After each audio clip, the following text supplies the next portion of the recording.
Hi guys, my name's Aaron and I'm a prepper.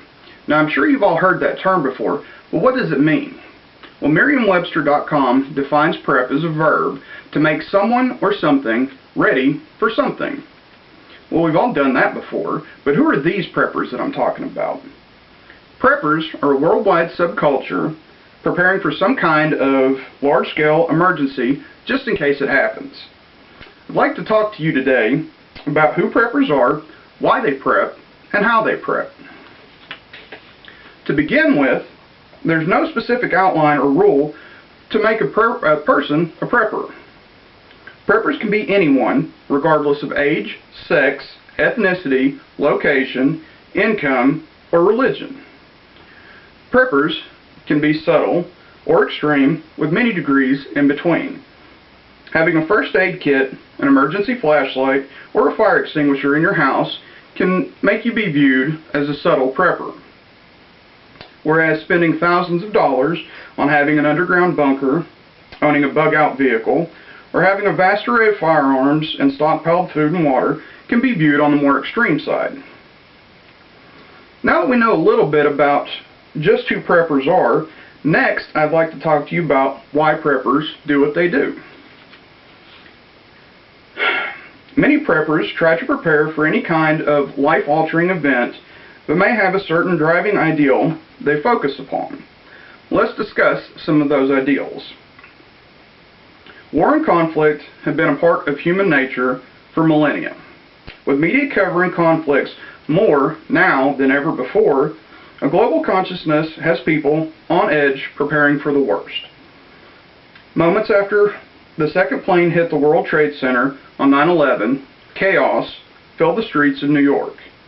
In the following weeks and months, fear and uncertainty plagued the country of when it may happen again. This drove people to prepping. Following 9/11, the U.S. declared a global war on terrorism. This led preppers to believe there would be a strike, counter-strike type of war, which would lead to more attacks on U.S. soil, bringing more newcomers to prepping. Secondly, natural disasters, much like conflict, have been around since ages past. But with media coverage, the world hears of these events in minutes and wonders where the next superstorm or volcano or earthquake may hit. Now, although Hurricane Katrina will be recorded as the most destructive storm in terms of economic losses, it didn't exceed the human losses in storms such as the Galveston hurricane of the 1900s, which killed as many as 6,000 to 12,000 people and led to the almost complete destruction of the coastal Galveston area, according to katrina.noaa.gov. Storms like this and other natural disasters, earthquakes, volcanoes, and tsunamis have people around the world preparing for the worst. Another driving factor is social unrest for some people for why they prep. The failing economic state of the U.S., skyrocketing gas prices, high unemployment rates, and job outsourcing have preppers stockpiling food, water, and ammunition, all while waiting to see civilization collapse around them. The Great Depression started after World War II, sometime in the 1930s. Now, this was a horrible time for the world. Now, even today, people feel we are teetering on the edge of that time again. Also, as technology grows, so does our reliance on it as well. Another thought across some preppers' minds is that the information and power grids will collapse, effectively resetting civilization back to the Dark Ages.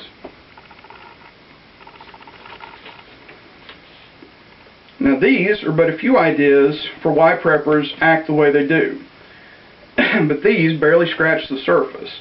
Lastly, I want to speak to you about how preppers go about getting their preps in order. As stated earlier, prepping can be as simple as having a first aid kit or a fire extinguisher in case of emergency.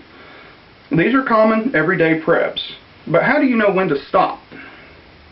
The grand idea for most preppers is having a bunker or safe house in some remote location within 1 or 2 hours driving distance from their permanent residence, already stocked with the essentials they will need.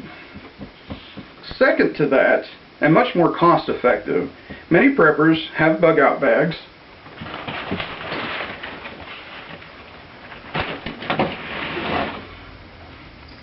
pre-packed with survival tools such as knives, guns, first aid kits, fire starting equipment, water filtration systems, and so on, ready to grab in a moment's notice and be on the move. However, some preppers prefer to stay where they're at, keeping their house and family in its current location, making barricades that can be deployed quickly, and fortifying other parts of their dwelling. Oftentimes, these preppers try to form a network within their community and getting others on board to begin prepping as well, in turn expanding the network outward. In conclusion, anyone can be a prepper. You could even be a prepper without even realizing it. Preppers don't seek emergencies, but they expect them in many forms. And by gathering supplies many of us take for granted on a daily basis, preppers keep the tools they need on hand to be ready whenever they may require it. Now, I'd like to leave you off with a motto I used to live by in the Marine Corps. I'd rather have it and not need it than need it and not have it. Thank you.